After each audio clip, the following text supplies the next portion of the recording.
In every operating room, in every ward, in every clinic, and every team meeting, a silent battle brews. Conflict, negotiation, identity. Welcome to the Scalpel and Sword podcast, where I, Dr. Lee Sharma, physician and conflict analyst, explore the hidden negotiations beyond modern medicine. Let's trade burnout for boundaries and learn the art of healing with precision and power. Hello, my peaceful warriors. Welcome to the Scalpel and Sword podcast. I am your host, Dr. Lee Sharma, physician and conflict analyst, and I am so excited to have on the podcast today Dr. William Cooper. Dr. Cooper is a graduate of the Vanderbilt School of Medicine. He did his residency and chief residency in pediatrics at Cincinnati Children's, and then he returned to Vanderbilt to do a general academic pediatrics fellowship. After that, he got a master's in public health and joined the Vanderbilt faculty in 1997, where he currently serves as Associate Dean for Faculty Affairs. He is also the president of the Vanderbilt Center for Patient and Professional Advocacy. And with all of this experience, we are going to delve deeply today into healthcare incivility in the workplace, professionalism, how it affects our environment, how it affects our conflict, and how we manage it. Dr. Cooper, welcome to the podcast. Oh, it's great to be here. It's really exciting to talk about the things that are interesting to you and your listeners today. I'm so glad you're here. What was the impetus for you guys to start looking at managing incivility and some processes that could lead to addressing it? Well, we've been doing this for about 25 to 30 years, and our early work was rooted in medical malpractice, recognizing that by specialty, 3 to 5% of physicians account for 50% of the malpractice claims. We just sort of stumbled upon in having conversations with other leaders that those same physicians also accounted for 45 to 50% of unsolicited patient complaints, where we fail to meet or exceed someone's expectations, and they call our offices or our hospitals and mention our clinicians specifically by name. We developed an intervention model to use peers to talk with colleagues and say, gosh, for some reason, your practice seems to have more of these. And we know that's associated with malpractice risk, which was our sort of early work. We then learned over time that it wasn't just patient complaints that were sort of had the same distribution. It was also unprofessional behavior towards colleagues, physicians to nurses and physicians to other physicians. And so we learned that, again, 2 to 3% of clinicians accounted for about 50% of those unprofessional conduct behaviors towards peers and colleagues. And we further began to recognize through studies that we published that those actual same physicians, their patients are more likely to have surgical complications, wrong site surgeries. They're more likely to have well-being concerns like burnout and cognitive impairment and other challenges. And so what we've really tried to do is to identify those individuals early and help them be the best version of themselves. So one of the things that we talked about off camera is with this research that Vanderbilt had done, that you actually started going to community hospitals and other healthcare centers and training other physicians to intervene because we had this data. And I was actually one of the physicians in this early program in 2001. And I actually remember because I think I was recently postpartum with my second, but I told my husband, it's like, okay, you got to take care of the babies today because I'm going to go do this program. And as we started hearing this data from Vanderbilt, that this is this very small percentage of physicians that was generating this very large percentage of complaints and malpractice.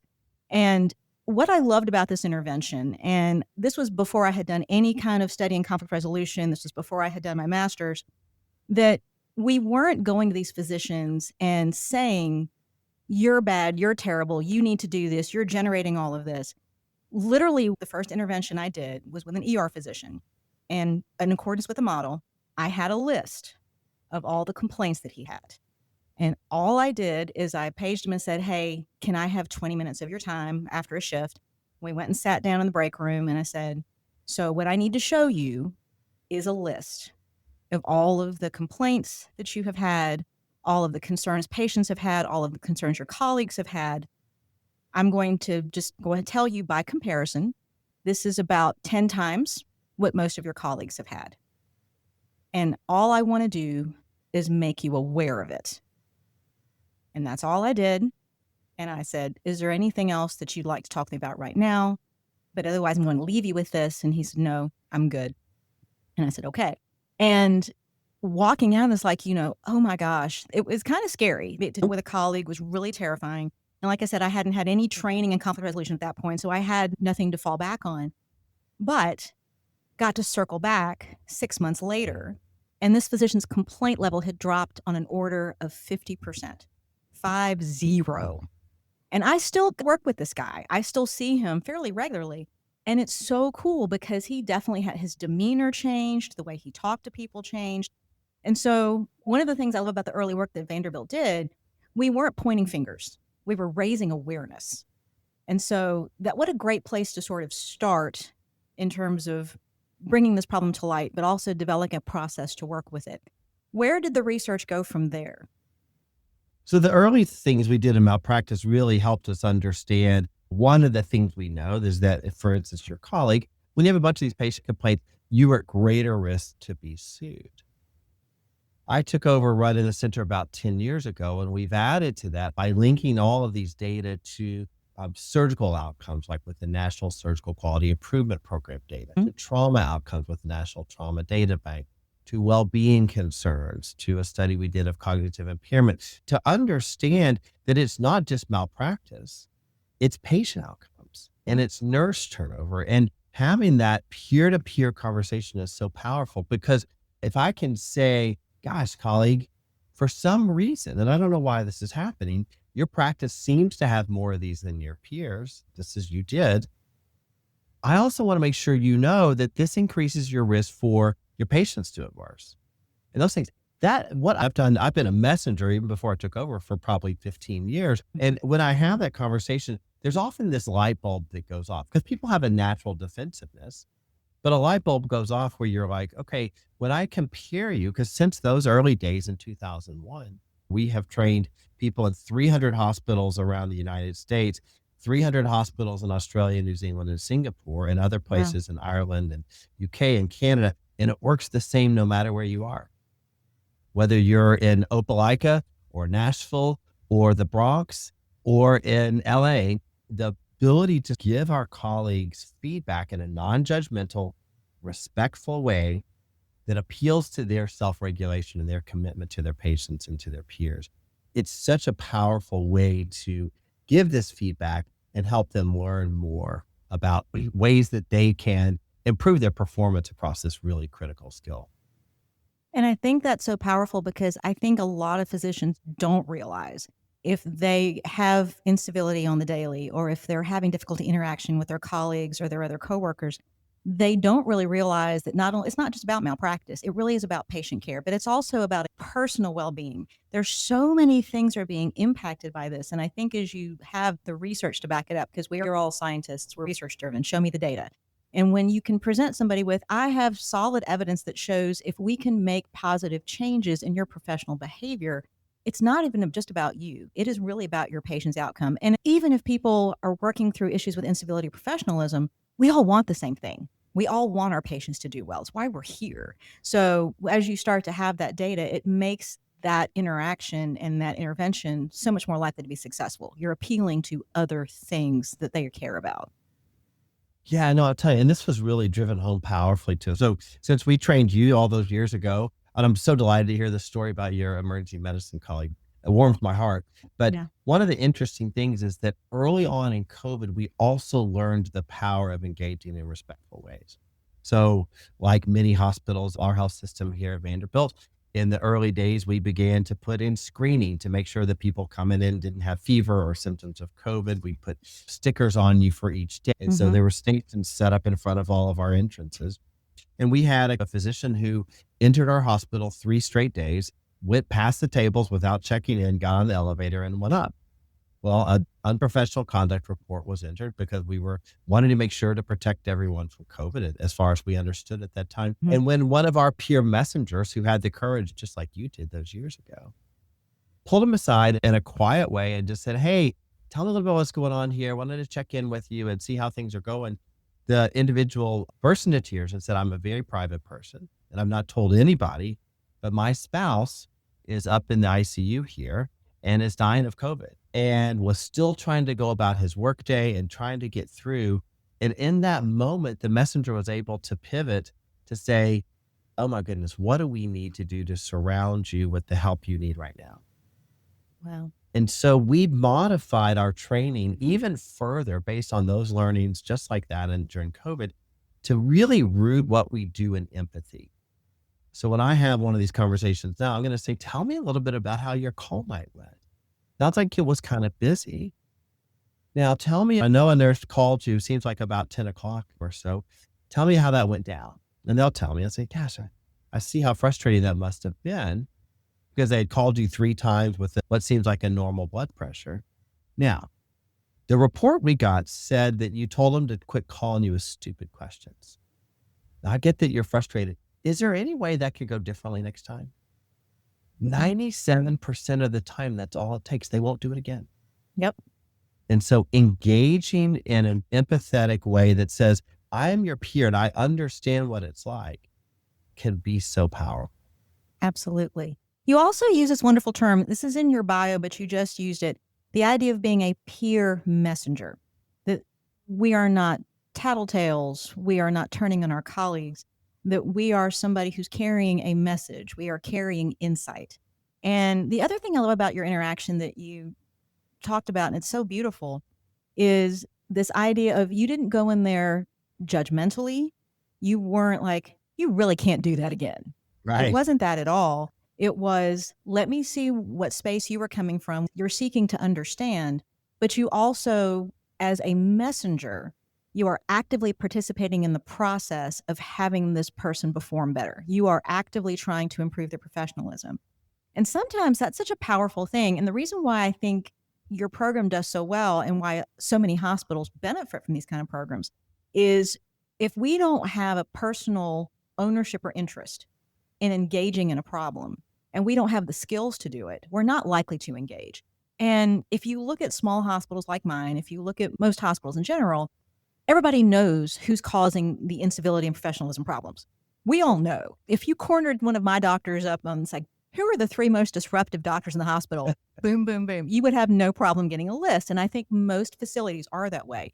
But because there's no training involved in actually having somebody engage and be that messenger and then being able to approach them, like you said, with empathy, people don't do it. And so the problem just persists. And unfortunately, it can grow. In worst case scenario, the patients suffer from it. And so this training that you're giving people is so valuable. But I think the approach that you're giving them, the skill set, is what's even bigger. What led you from going from this idea of having a messenger? Because now we also have, with an article that the center published in the British Medical Journal in 2024, using the concept of a huddle as a system to address these problems. You know, it's really interesting. We found that for the typical sort of rude behavior, like I just described, between a physician and a nurse, or a physician where the ED calls and they refuse to come in to see the patient when they're on call, or any sort of type of interaction, those are sort of typical unprofessional behaviors, and those relate. There's a certain subset that organizations are required by law or by regulation or by policy to be handled in a special way. Things like sexual boundary violation, impairment by drugs or alcohol, violence towards a patient, or anything that sort of is that in that special space. What we've learned over the years through our research is that these are often handled in variable ways depending on who finds out about it first.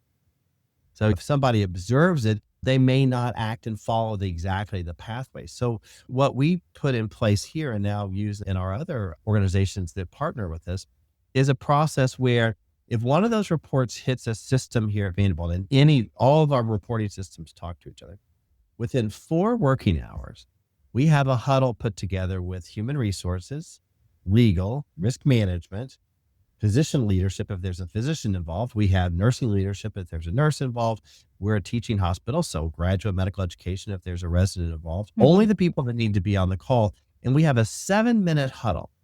We don't try to decide whether we think it happened or not. We just say, gosh, based on the language in the report as we know it, is anybody here aware of anything else that's happened in this space for this event? And then who thinks this needs to be investigated? And if so, by what pathway? And who's got point? because when you look at the really, really challenging and vexing cases of sexual abuse and misconduct that have really been in the headlines lately across Hmm. so many large organizations, one of the common elements was that an individual leader was made aware of the events, did their own review, and determined that there was nothing else further that needed to be done. So the challenge with that is that you don't want a single person making that call. So this huddle has given us a chance to engage in a thoughtful dialogue and to say, okay, who's going to do it? And then making absolutely sure we close the loop. The really cool thing about it, though, it is as a leader, it's also given me a chance to increase the trust and collaboration across all those key stakeholder groups that carries forward into other work that we do. So it's been sort of transformational for how we think about things and has really been a really important effort on our part to ensure that these sort of tragic things don't happen to the best of our ability. This is so powerful. There is so much to unpack and talk about that's so positive with this process. The first one is that there is a process. So often, I think when these things kind of occur, and inevitably they occur everywhere, that there's not a unified place people can report. You might report to your superior, but that's still only going to one individual. So the reporting itself is standardized. Number one, that's huge. The second thing, as you say, often in places that don't have this kind of system, these things get siloed. They get stuck in one place. And so as they get siloed, they're going one direction, they get stuck with one person. And that one person now has the burden of deciding what the huddle really should be deciding. It's not whether it happened or not. That's not what we're trying to decide. Just this is the event. These are the stakeholders. What needs to happen now? I think the other thing that's great about having a huddle as opposed to having it siloed with one individual is if there is retribution, if there is concern about headhunting, finger pointing, you can't really say that if this is a group of people. And you're much more likely to have an appropriate intervention or an appropriate solution because you have a circle and not just one person. You also talked about the fact that this has carried over as a transformational act in institutions because all of a sudden people trusted the process. And when you have a process in place that people trust, it creates safety.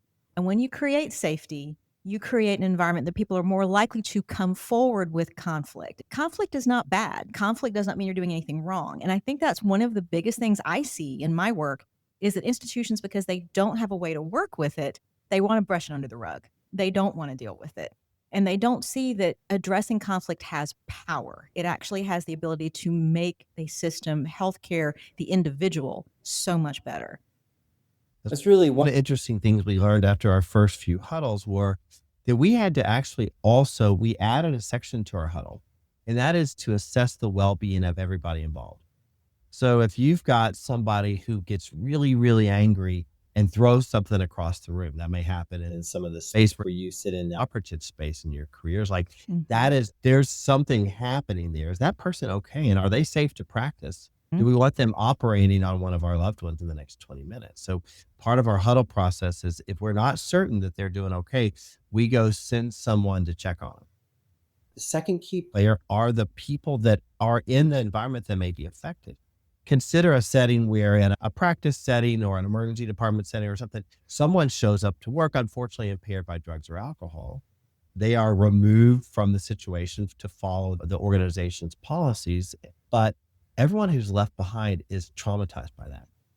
That is so scary to see that happen. And many times they have inadvertently put workarounds around this person until their impairment rose to a level where they actually showed up to work impaired. And so that is a real, so we send people over just to check on the team and make sure that they're doing okay and that the patient cares. But we also think about patients. So let's say you've got a cardiologist who becomes really, really, really angry because the green drapes are on the patient instead of the blue drapes, and they want blue drapes, dang it, right? And so I know you run across this kind of stuff in your career every once in a while. It's like they do it wrong, and you've seen colleagues who have this. Well, the cardiologist throws the drapes on the floor, walks out past the holding room where the patient's family is sitting and says, "These idiots, we'll cancel this case and get going later on today." Well, we also need to think about what are the needs of the patient there. And so we've learned through this huddle is that we need to address those regulatory things, but we also have to think how can we provide the best care for everybody who's sitting and affected by this, including all of those key stakeholders?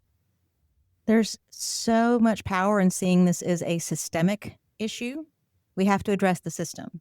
Yes, the prompt may have been an individual's incivility or unprofessional behavior, but the system is going to suffer. And so we have to address the system as well. And the fact that you've added that to the huddle, how great is that, that you're actually making sure that everybody involved, because that is a traumatic thing for people to witness, to see if an impaired physician that has to leave, that you were actually able to do that. And I've known situations where I know in my institution, and this was years ago, where there were impaired physicians that were let out by security because they were making a ruckus in areas of the hospital. But nobody went back to see how were the people who were there, who witnessed it, how are they doing? That didn't happen. And now we have more wisdom about the systemic nature, the fact that we are part of that system. And I think that's one of those things that doctors sometimes are not good at. We see ourselves like the system is in service to us. We don't really see ourselves as part of the system. And so that's a really big mind shift for us to actually, no, no, no, no, no. We are part and parcel of this symbiotic relationship that we have with our working environment. And we have to approach it that way. Our behavior does affect what goes on in that environment. And being able to raise someone's awareness to that, but also to have a process in place is so powerful. One of the things that when you looked at your study that was in the BMJ last year was the percentage of the different areas of complaint for incivility and difficulty with professionalism. One of the things I found the most interesting was the most common level of complaint was discrimination. That shocked me because I wasn't expecting that. We have seen that. And fortunately, the behaviors that exist in sort of sexual boundary violation and being impaired by direct are extraordinarily rare, like extraordinarily rare.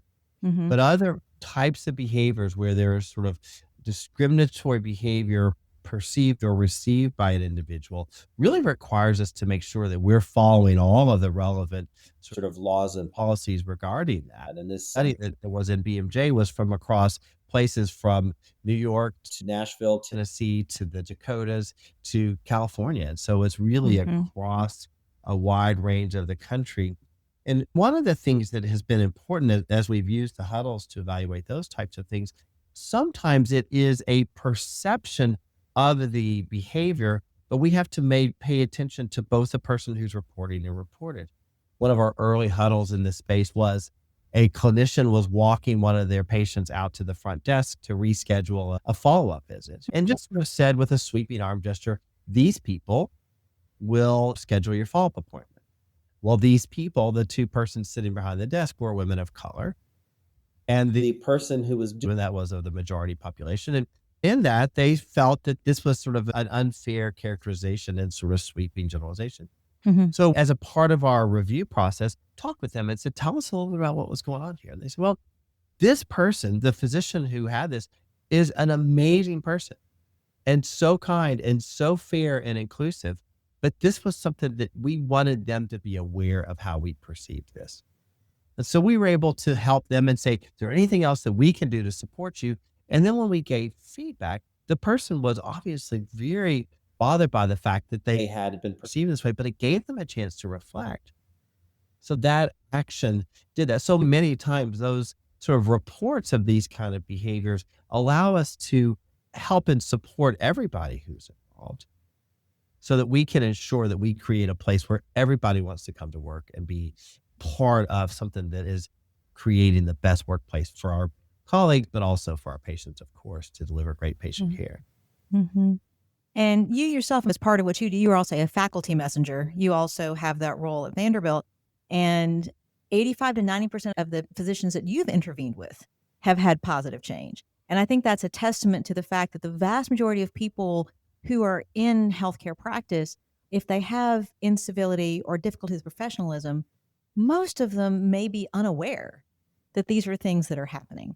And I think that's huge. The idea that you are giving somebody a space to self-reflect in a very kind way, and then you're seeing positive change from that. I think that also goes back to successful process, I mean, the huddles and the way that you're intervening. But I also wonder, and I think your data really bears this out, that a vast majority of physicians who have incivil or difficulty with professionalism are unaware.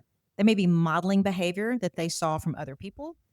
I saw somebody in residency who got mad and threw an instrument across the room, and therefore I must think that's okay. Right. I heard somebody else use this term, and therefore I think it's okay to use this term. And I don't think it's derogatory because so and so did it.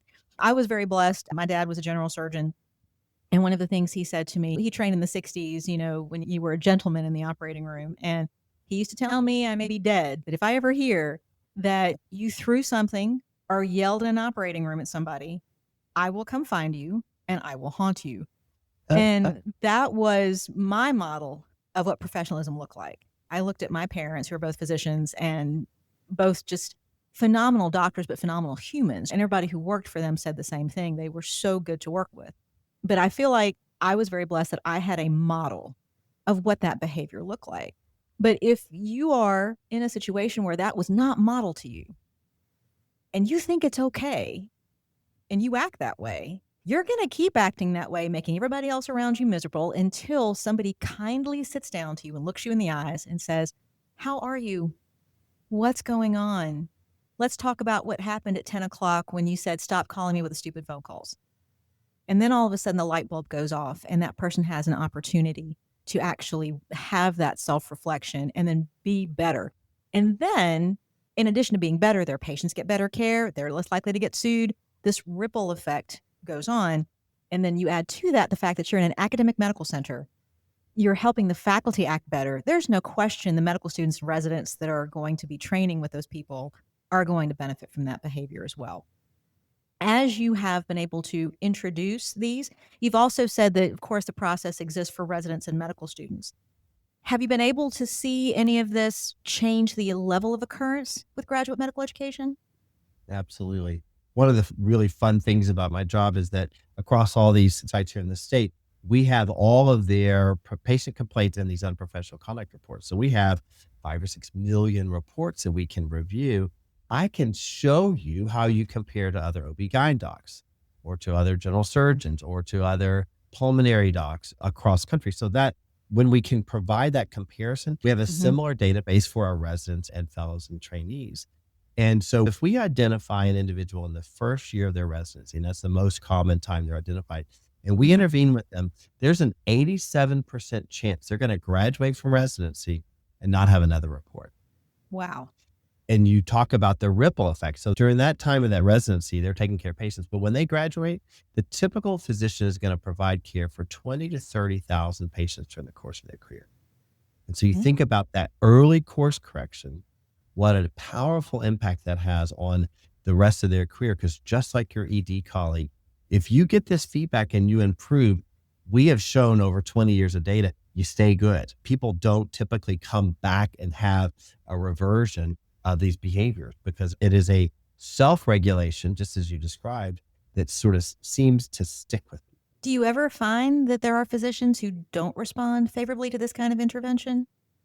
Yeah. And so we identify 2 to 3% of physicians in our patient complaint work and a different 2 to 3% of physicians in our coworker work. They're different populations, right? So both of those operate in parallel. If 87% of those respond to those interventions once they develop that pattern, that leaves about 0.5%. In that case, what we do is we escalate the intervention by having their supervisor. So if they're a member of an organized medical staff, like at your hospital, they will go, if your bylaws allow focused professional practice evaluation, we might use a peer review process or an employment process to put a corrective action plan. And that's still about 70 to 80% effective. And so as I think about our work in the coworker side, we've tracked 160,000 docs, 18 finally out of the whole 160,000 were not able to improve and had to undergo formal disciplinary action. So what that means is 90% never had any unprofessional events ever, ever, ever. 8% get an occasional stub their toe day.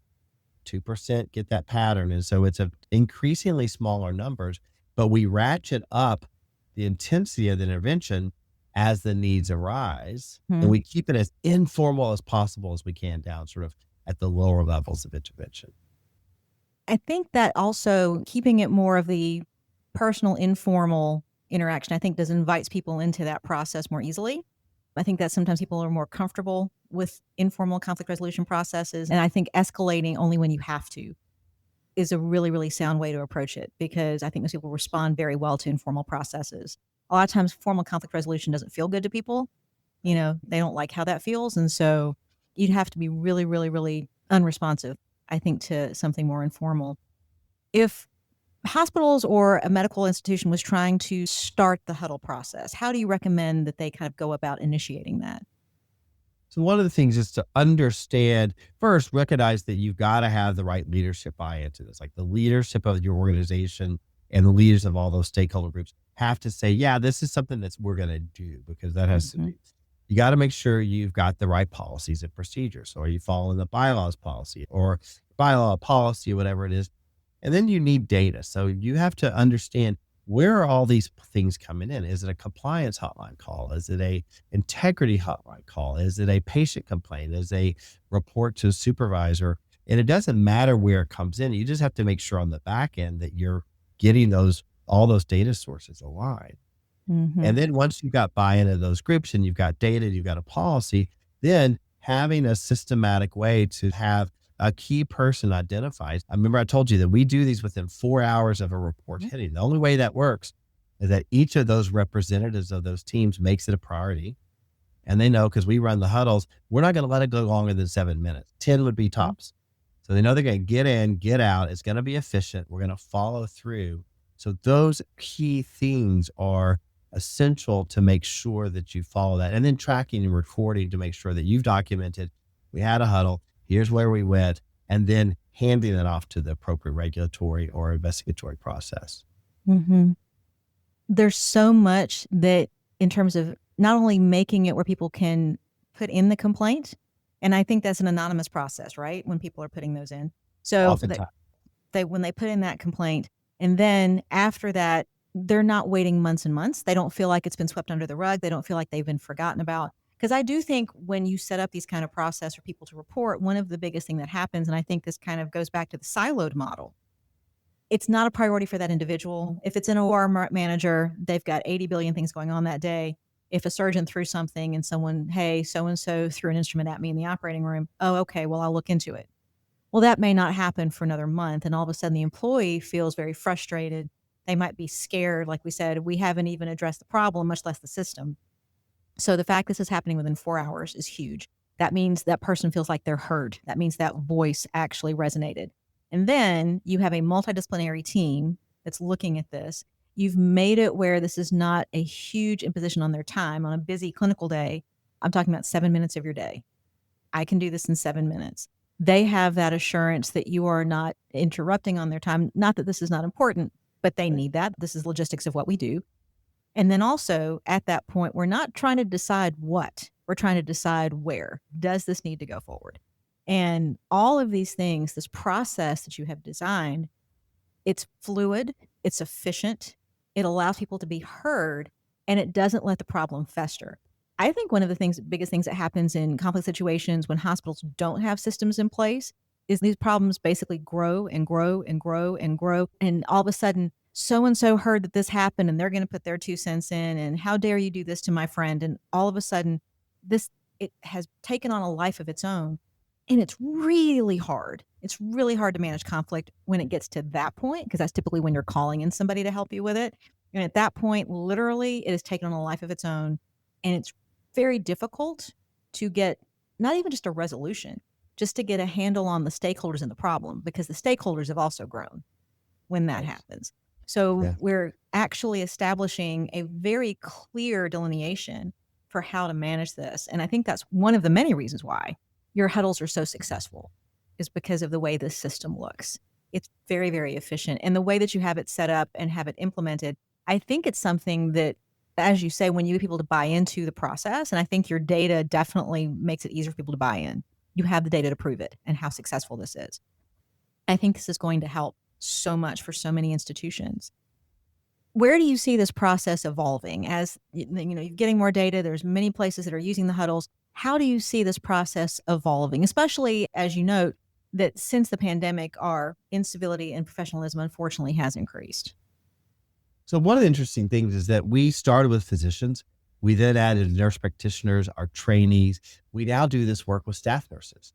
Okay. And so we recognize the same distributions occur. We use peer nurses to talk to peer nurses and peer nurse practitioners. So one of the things that we're interested in is continuing to see the impact on sort of culture and safety and outcomes across having these interventions across the entire workforce. The other thing that we're really exploring, which I'm fascinated by, is how do we use a same sort of tiered, really gentle feedback, respectful approach when people don't follow our safety and quality processes?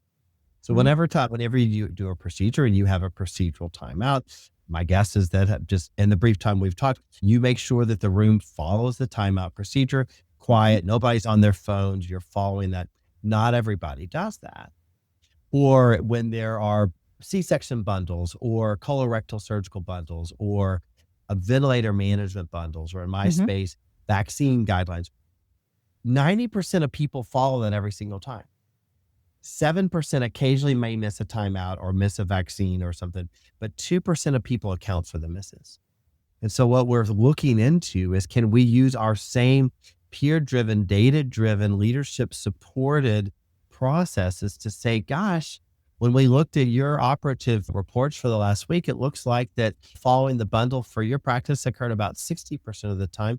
Your peers at this place are doing it 98% of the time. We piloted it in colorectal surgery and drove our adherence to the bundle to the high 90s. And guess what happened to our surgical site? Number of infections dropped precipitously. And So we're exploring, we have national roundtables. So we're holding one later this fall about how do you think through other things that get in the way of what we're trying to accomplish to have the best things happen to our patients when they show up at our doors. Mhm. That's huge. And it's so true. I think about like robotics at our hospital. So I do robotic surgery. So one of the things that happened at a robotics meeting is they actually started looking at the costs of each surgeon for Yes. each case. So for the other people in your peer group that are doing X case, this person is charging X number of dollars per case, but this person is charging X number of costs. Let's look at what X person is doing. Are they doing something that's really clinically required? Is what they're doing getting a better outcome? No, it's not. Can we standardize this process and actually get great patient care, but also work on maintaining cost as well?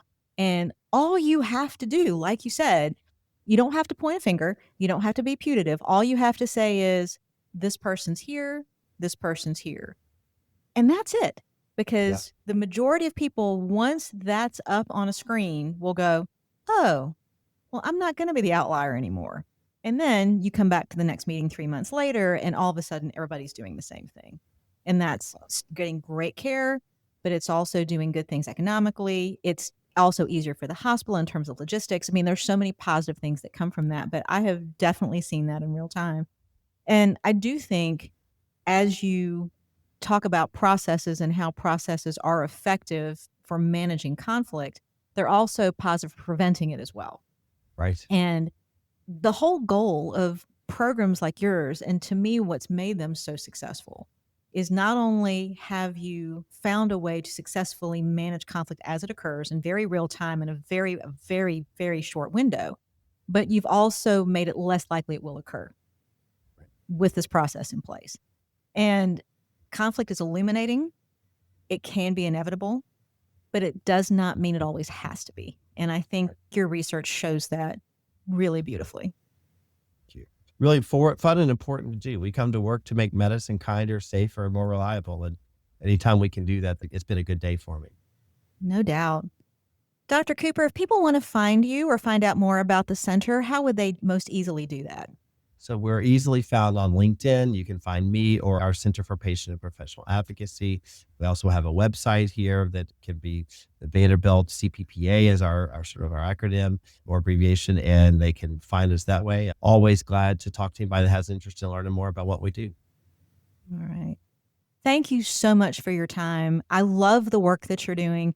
Honestly, it was really exciting when I started reading and I found your research and I found the center and I realized, wait a second, I know these people. I That was remember so this. cool. Yeah. I And remember this. I'm so proud of you for doing it so effectively that it had a lasting effect. Way to go. Thank you. Well, and that's kudos to you and the work that you guys have done. And I don't know for sure, but I don't know if that was part of what made me go into conflict resolution, because I think it really had such a profound effect on me, seeing what I was able to do for my colleague, that it's like, is there a way that I can learn more about this? And so I ended up doing a master's while I was practicing. And so I've been working in this space since then. So I will definitely take my hat off to you and everybody at Vanderbilt for giving me that experience, because I wouldn't have had it without you. So thank you very much. Well, thank you. And thanks for the work you do in conflict. That's really important. So I loved the invitation. It's a great conversation. I appreciate your talk with me. Hey, thanks for being here. For all of our peaceful warriors, thank you for joining us today on the Scalpel and Sword. Please join the conversation. And until next time, be at peace. Every episode is an invitation to speak, to negotiate, to choose. I'm Dr. Lee Sharma. Join the dialogue by subscribing to Scalpel and Sword. Until next time, peaceful warriors, may your choices be sharp and your voice be even sharper. This podcast is a reflection of lived experience and research in conflict resolution. The Scalpel and Sword is not intended as medical or legal guidance. For personal matters, please consult a qualified professional.